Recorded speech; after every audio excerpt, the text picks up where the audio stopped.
Hello, good afternoon everyone. I hope you're very well.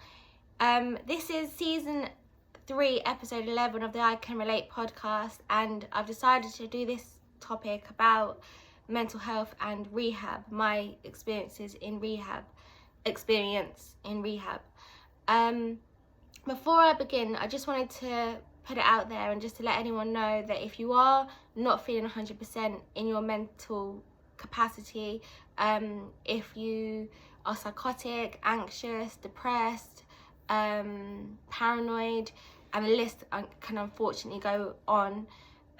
If you're feeling any of those, please hit up, and I don't mean to say hit up, that sounds feeble, but please contact the relevant departments, the resources to help with your crisis, because it is a crisis. You are in deficit if you're not feeling 100%. No matter how low or how much you think, actually I'm okay, I can get through this, there are people out there that can help, genuinely. So I have got a new page on the website to direct you towards the relevant resources to help in a crisis if you need to help with direction. And the reason I'm saying that is because, unfortunately, I Can Relate isn't a crisis helpline. It's for people to go to self-educate and to gain knowledge from other people's lived experience. So yeah, moving forward, this episode is about rehab and my experiences in rehab. So I was in rehab, I think it was 2019, and I was there for approximately 1 year, which is a long time to spend in rehab out of society. And I was out of society because I was on a section 17, so I was essentially locked in.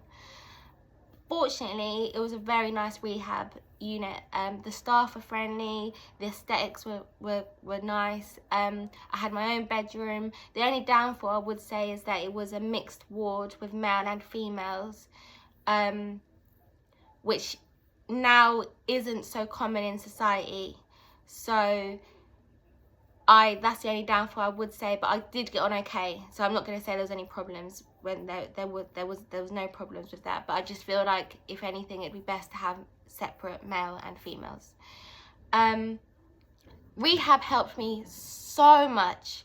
The staff, the psychiatrists, the support workers, the nurses, the ward manager, they believed in me from the get-go. And I was in a psychotic episode once I arrived at rehab. I was very low. I was like a potato, to be honest. I wasn't able to do anything for myself. Wasn't able to cook, but they helped me with that. They helped me get my confidence up. We'd have weekly cooking sessions where I was supervised. I wasn't able to even wash for myself. So I could wash, but I didn't have the motivation to do it, because when you hit rock bottom, and a lot of people will be able to relate to that, you don't have the motivation to get up and get dressed and get washed every day. You just feel so low, and you feel like it's impossible. But it is possible to do it, and I know that because I had the people around me to help strengthen me to do that. And day by day, I just developed a routine. And that's, if you're feeling a low mood or depressed, that's the best option, is to develop a routine. Write down, even if it's getting up every morning to have a shower a day, and that's it, that's all you do.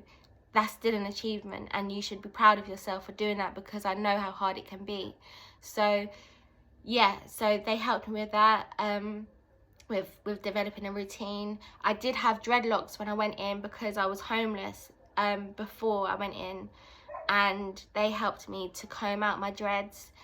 It took them 3 days, which I was overwhelmed by, and I had lovely curly hair afterwards, which was, well, they helped me nurture it.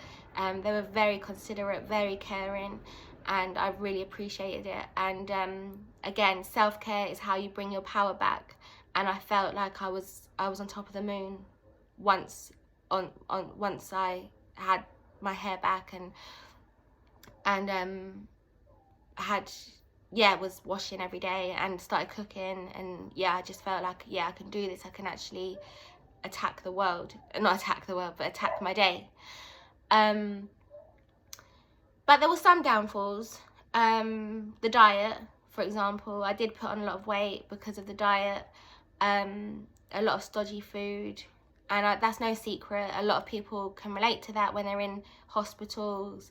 They aren't really designed to be nutritious. It's a lot of microwave and oven meals, but they're not. They're like chips and gravy and desserts and stuff like that. So, and full fat milk and things like that. So I didn't have the option to have soya milk or dairy products or non-dairy.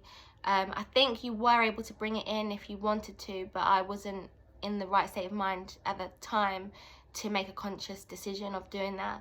I was very low, actually. So yeah, but yeah. So what else? The medication. I was suicidal at the time when I was in rehab, because after a psychotic episode, the hardest part is the recovery.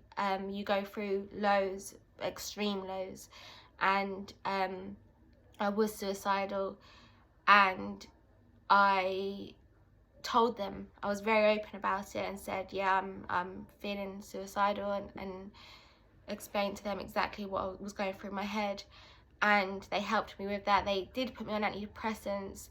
A lot of people, I've done a podcast episode on antidepressants, and a lot of people a lot of people are for them, a lot of people are against them. I have done an episode, and for me, I did state that the antidepressants didn't really work for me. I appreciated the help that my psychiatrist and the team there at the rehab unit, the work they put in to help me and to try and put me on the antidepressants for me to kind of get back to a normal state. But yeah, they didn't really work for me, so that was another negative for me. But everyone's different with antidepressants. With all medication, you have to trial it and see what works for you. That's one of the main things I've learned throughout this whole process, throughout my whole journey, is that one thing will work for someone else and not for you. And I've tried medications, and yeah, so just that the antidepressants didn't work for me, as simple as that, really, for me. So yeah, and they helped me to gain employment, which was incredible. They put me in touch with an employment advisor within the NHS, and a role fortunately came up as a peer support worker for the NHS. And like they say, when one door closes, another door opens, and that's how it felt. It just felt like my whole chapter of life had closed, and this is something that I was walking into fresh and new, with my lived experience of having psychosis, of being in and out of hospitals and rehab, with my experience of dealing with doctors and psychiatrists. I was able to communicate effectively. So I did gain employment with the NHS and developed a career within the NHS, which I'm so grateful for. And the rehab unit also put me in touch with a charity called Just Us. And because I was homeless before I entered hospital, they helped secure me somewhere to live, which I was, again, so appreciative of and completely grateful. Like, expect nothing, appreciate everything. That's what I go by. So that was amazing. So yeah, so they helped me with my diet. No, not my diet, sorry. They helped me with my well-being, with helping me keep well kept, motivation, cooking, cleaning. They'd motivate me to clean my room every day. This is the rehab unit. They tried to help me with my medication, depression, but that didn't work for me. But I don't blame them. I just know that it works for others and not for some not for others. But and they helped me with employment and with somewhere to live. Overall, my experience of rehab was a positive one, because they helped me see what I wasn't seeing.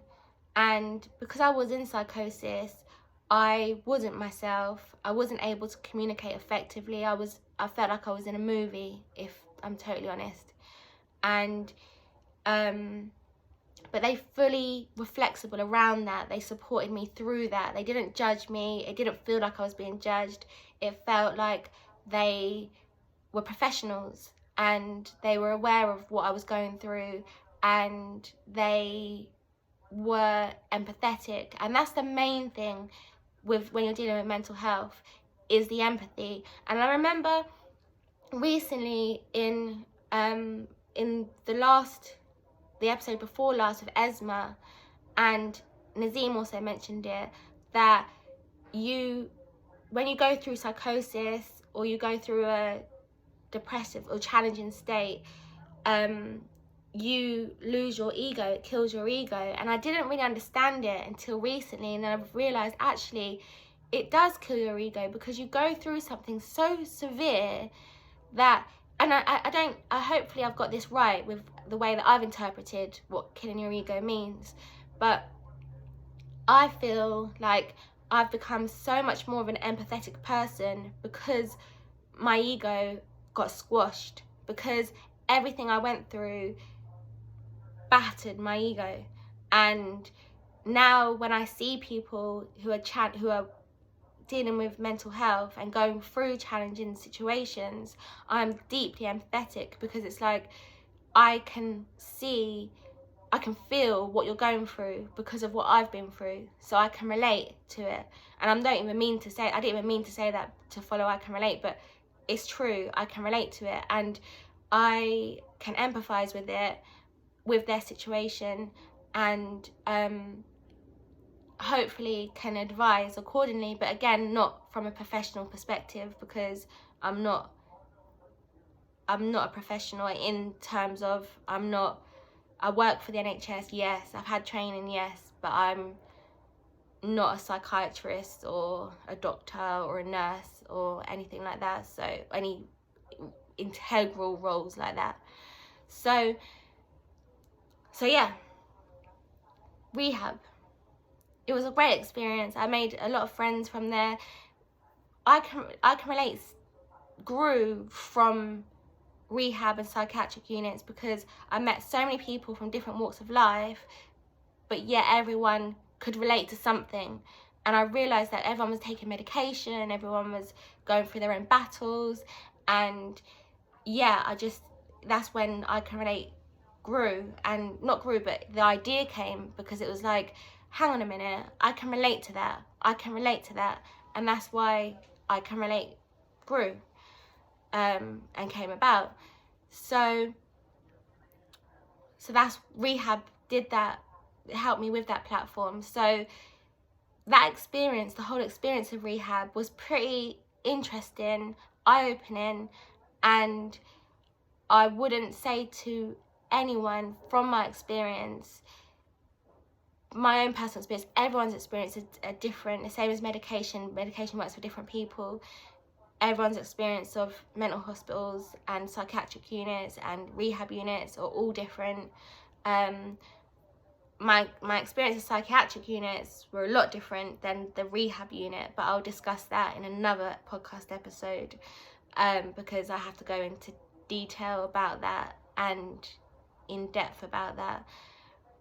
But however, the rehab unit for me was a very positive experience, and I appreciate so much the work the staff put in to help me to recover, and how they worked with my family as well for me to recover. And although I was on a Section 17 to begin with, I didn't feel so locked in and so trapped, because I was around such supportive and lovely people.